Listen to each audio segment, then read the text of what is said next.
지난 한 주간 고단한 삶을 살아오신 여러분들에게 주님의 크나큰 위로와 또 은혜가 가득하기를 축복합니다. 오늘은 대림절 첫 번째 주일입니다.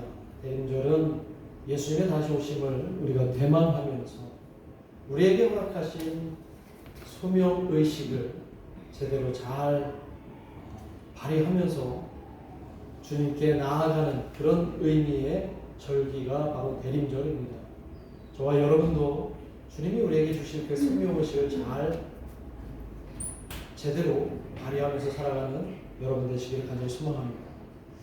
오늘 본문에서도 우리가 예수님을 통해 왜 예수님이 우리에게 다시 오셔야 되는지에 대해서 분명히 알게 되는 그 과정이 될 것 같은데, 오늘 말씀의 제목을 한번 같이 외쳐보겠습니다. 시작.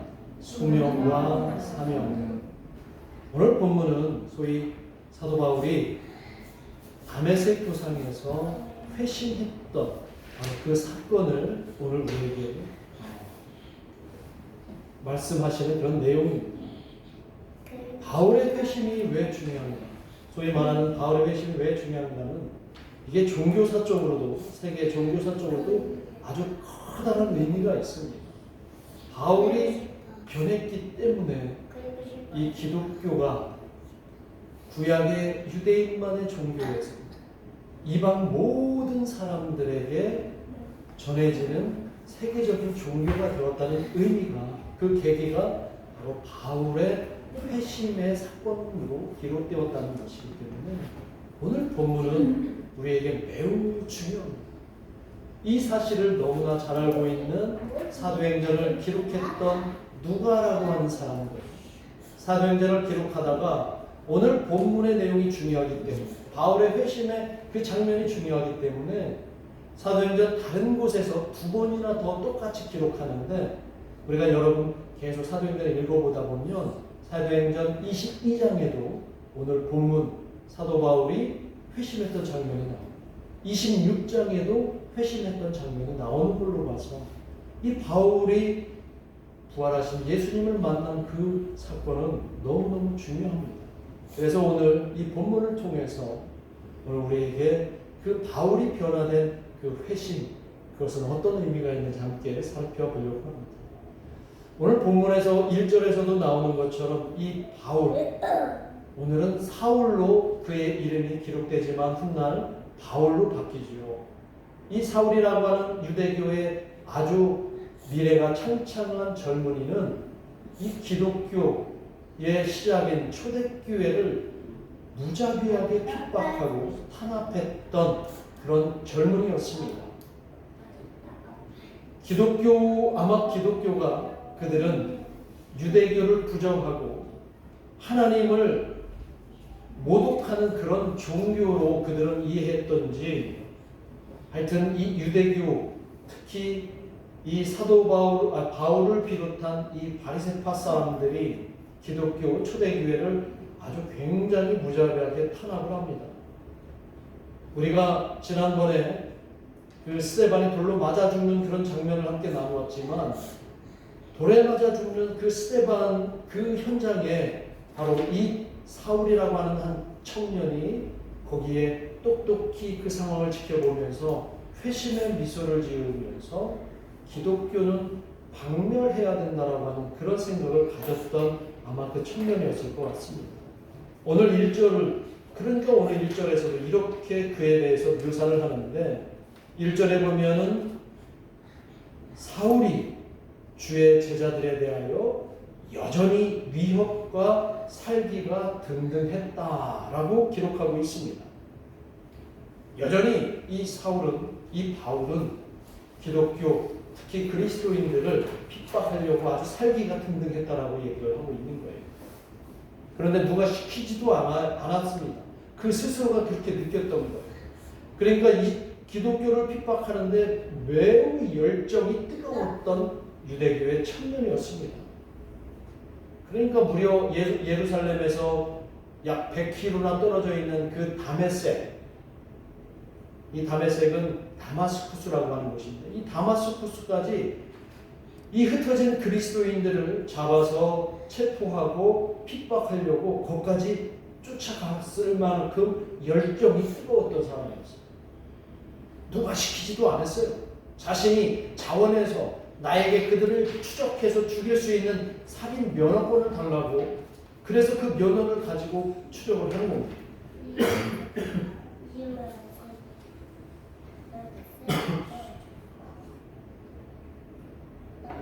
아마 예수님이 그에게 나타난 이유가 그의 그런 뜨거운 열정을 보고 그를 픽하시려고 나타나셨을까요?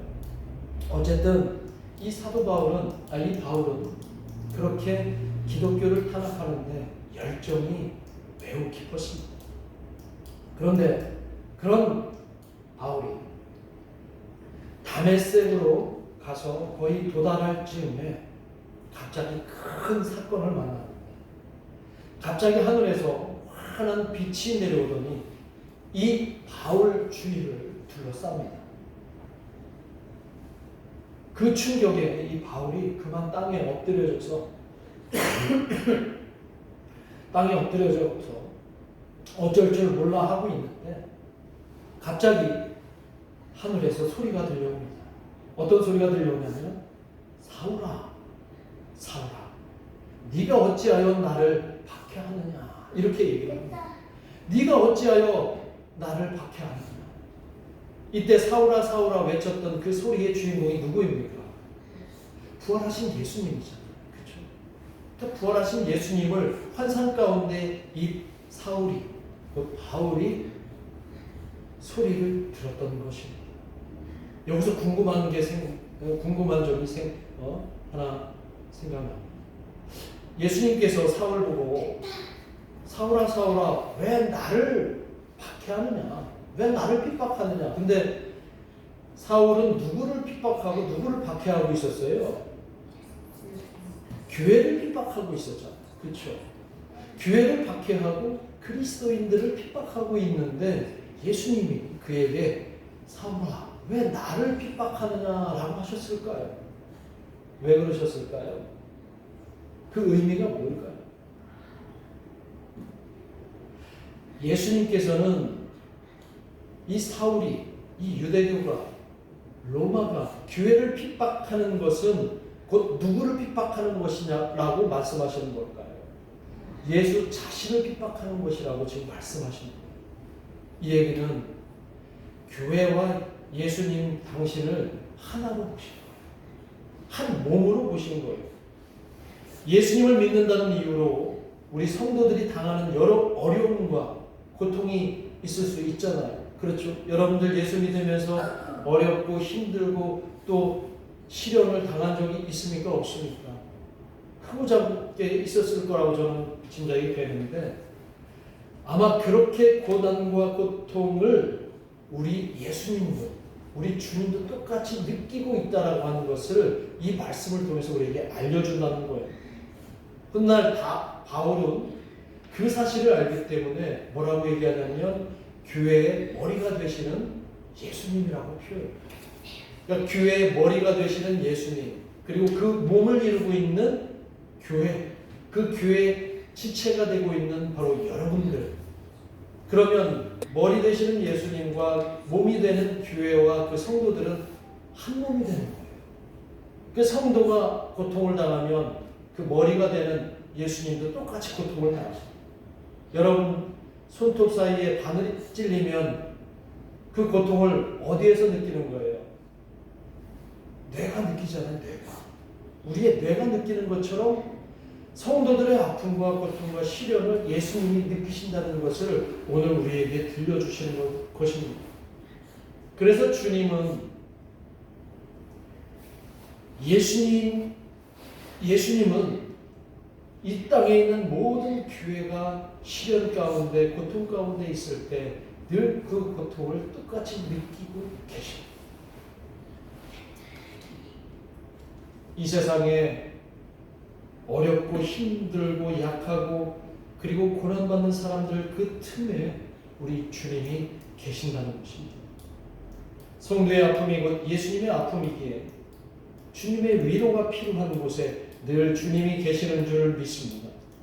이런 주님이 이제 우리에게 속히 오셔서 우리와 함께 하시기를 저는 간절히 소망합니다. 예수님께서 승천하시기 전에 제자들에게 분명히 이런 말씀을 하셨어요. 마태복음 28장 20절에 보면 뭐라고 말씀하시냐면 볼지어다 내가 세상 끝날까지 너희와 항상 함께 있으리라 이렇게 말씀하셨어요. 그러니까 예수님이 오늘도 이 시간에 저와 여러분과 함께 하시는 줄 믿습니다. 그러니까 우리의 고통을 예수님 똑같이 느끼고 계시고 사울이 교회를 핍박하는 그 순간에도 예수님은 그 고통을 오롯이 느끼고 계셨던 거예요. 오늘 본문으로 다시 돌아가면 그렇게 환한 빛에 눈이 멀게 된 이 사울이 같이 간 사람들의 손에 이끌려서 다메섹 모처로 이끌림을 받습니다. 그리고 그곳에서 사흘 동안 보지도 못하고 마시지 못하는 그런 지경에 놓여 있어요. 자, 많은 사람들은 이런 과정을 바로 바울의 회심 사건이다 이렇게 얘기를 하고 있어요. 그런데 이제 저는 그 회심이라고 하는 그 의미보다는 다른 의미로 이 본문을 이해하려고 했었습니다. 여러분, 바울이 스스로 자발적으로 회심한 사건일까요? 자, 회심이라는 말 우리 들으셨죠? 이 회심은 다른 말로 회개라는 말도 같아요. 자, 회심이 어떤 표현이냐면 내가 이전에 살아왔던 그 모든 삶을 완전히 180도 바꿔서 완전히 다른 삶을 사는 것을 회심이라고 합니다. 그러니까 예전에는 하나님의 반대편에서 우리가 살아왔다면 내가 어떤 계기를 통해서 이제는 하나님만 바라보며 살아가겠다라고 하는 게 바로 회심이에요. 근데 오늘 본문의 내용, 이 바울이 예수님을 만난 그 사건, 과정을 보면 바울이 그런 의지를 가지고 이제 나는 교회를 핍박했던 사람이었으니까 이제 예수님을 만났으니까 완전히 180도 바뀌어서 다른 하나님만 사랑하는, 하나님을 위해서 살아가는 사람으로 바뀌겠다라는 그의 의지가 보이나요? 안 보여요? 안 보여요. 그죠? 그러면 오늘 이 본문은 어쩌면 하나님께서 예수님을 통해서 그를 부르시는 그런 과정입니다. 그러면 이 사건은 회심 사건이라기보다는 소명 사건. 부르심을 다른 말로 하면 소명이에요. 소명. 그렇죠? 그래서 이 본문은 사울의 소명 사건이 되는 거예요.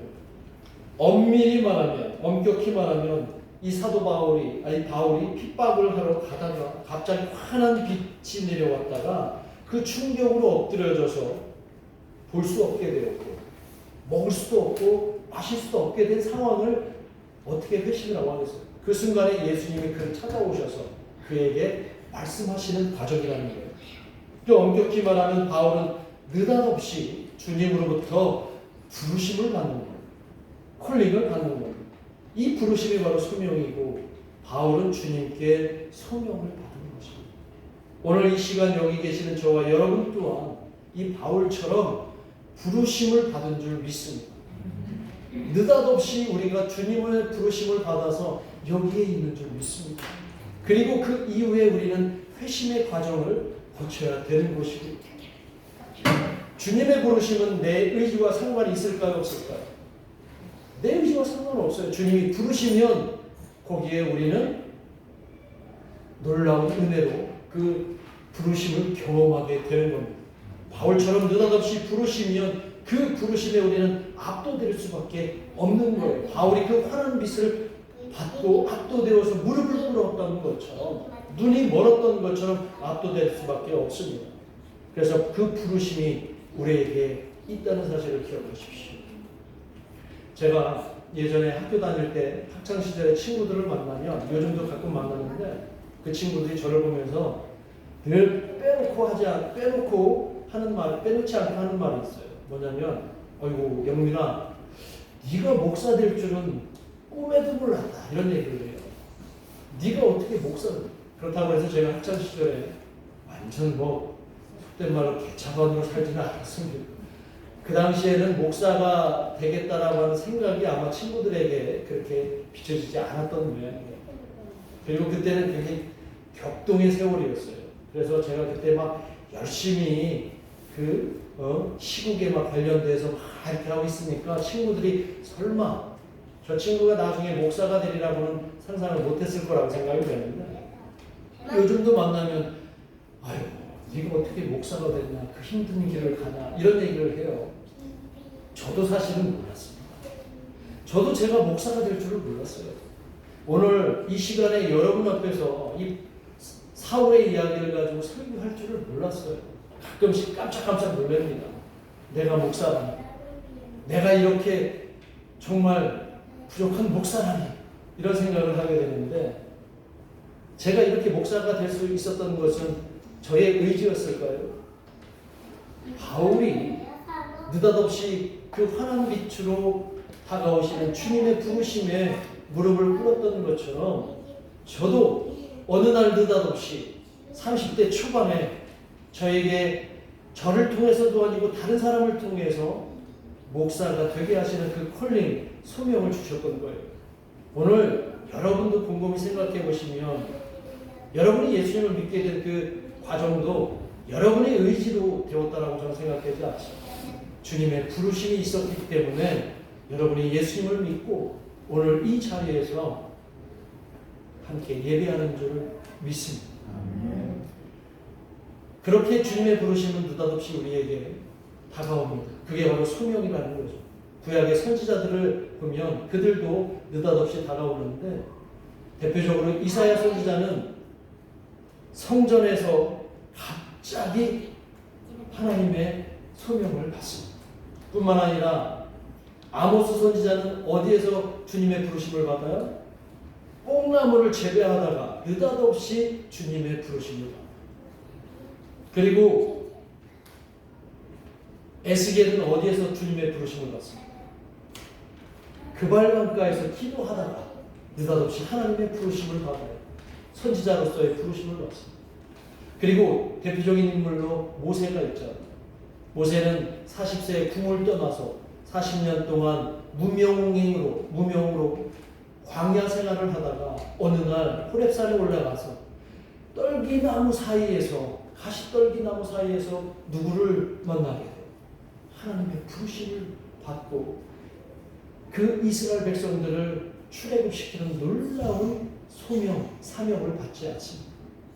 이처럼 오늘 그 주님이 부르시는 그 소명으로 세상이 바뀌고 그리고 하나님의 뜻을 실현하는 그 놀라운 역사가 주님의 부르심으로부터 시작되는 것을 기억하시고 주님은 여러분을 부르셔서 하나님의 뜻을 통해 이 세상을 구원하시고 이 세상에 변화시키려고 여러분을 부르신 줄을 꼭 기억하시길 주님의 이름으로 축복합니다. 여기서 궁금증이 또 하나 있는데 주님은 그러면 왜 수고하고 많은 사람들을 통해서 왜 바울을 부르셨을까? 그게 궁금하지 않아요? 바울을 부르신 이유 왜 부르셨을까? 그 부르신 이유를 오늘 17절에서 우리에게 이렇게 이야기하고 있습니다. 자, 15절 말씀 한번 보시죠. 15절 말씀. 함께 읽겠습니다. 15절 말씀. 자, 시작. 주께서 이르시되 가라. 이 사람은 내 이름을 이방인과 임금들과 이스라엘 자손들에게 전하기 위하여 택한 나의 그릇이라. 라고 얘기해요. 아니 부르신 거는 이해가 되는데 왜 하필 바울이냐는 거예요. 왜 하필 사울이냐는 거예요. 자, 주님의 부르심에는 인간의 의지나 인간의 생각이 개입이 될 여지가 있을까요? 없을까요? 없어요. 오늘 15절에 하반절에 보면은 뭐라고 얘기하세요? 이 사람은 나의 뭐라고 얘기를 합니까? 나의 택한 그릇이라고 얘기를 해요. 하나님은 이 사울을 부르셔서 나의 그릇으로 삼겠다는 거예요. 그가 이전에 어떻게 살았든지 그가 어떤 짓을 했든지 어떤 모습으로 살았든지 그것은 하나님이 알 바가 아니라는 거예요. 그거는 우리 인간 세계에서 벌어진 일들이지만 하나님은 이 우주 만물의 주인으로서 하나님은 누군가를 선택하시고 그를 하나님의 뜻대로 새롭게 바꾸실 수 있기 때문에 하나님은 이 사람은 나의 택한 그릇이라고 이렇게 얘기를 하는 거예요. 그리고 그를 불러서 무슨 일을 시키시려고 하냐면 복음이 유대 안에 갇히게 하지 않고 그 복음을 유대에서 벗어나 땅 끝까지 온 이방 열방까지 복음이 전해지기 위해서 내가 택한 그릇이라고 말씀을 해주시는 거예요. 이 사명을 바울이 받게 됩니다. 그리고 바울은 이후의 삶을 통해서 이 사명을 지키기 위해서 그 소명의식을 가지고 죽으면 죽으리라고 하는 그 각오로 복음을 전하게 됩니다. 그가 수없이 평생 복음을 위해서 헌신하면서 고통과 시련을 수없이 당하지만 그때마다 그는 늘 부르심을 생각했습니다. 소명을 생각했고 그 다음에 하나님이 자신에게 주신 그 사명을 생각했습니다. 죽음의 위기 순간에서도 자기를 부르신 하나님의 소명을 잊지 않고 늘 기뻐하며 감사할 수 있었습니다. 이게 소명을 받은 사람과 사명을 받은 사람의 삶의 모습이라는 것입니다. 다시 본문으로 돌아가면 눈이 멀고 아무것도 먹지 못하고 마시지도 못하는 이 바울에게 예수님은 이 다메섹 교회 공동체 한 사람이었던 아나니아라고 하는 사람을 통해서 환상으로 그에게 말씀하십니다.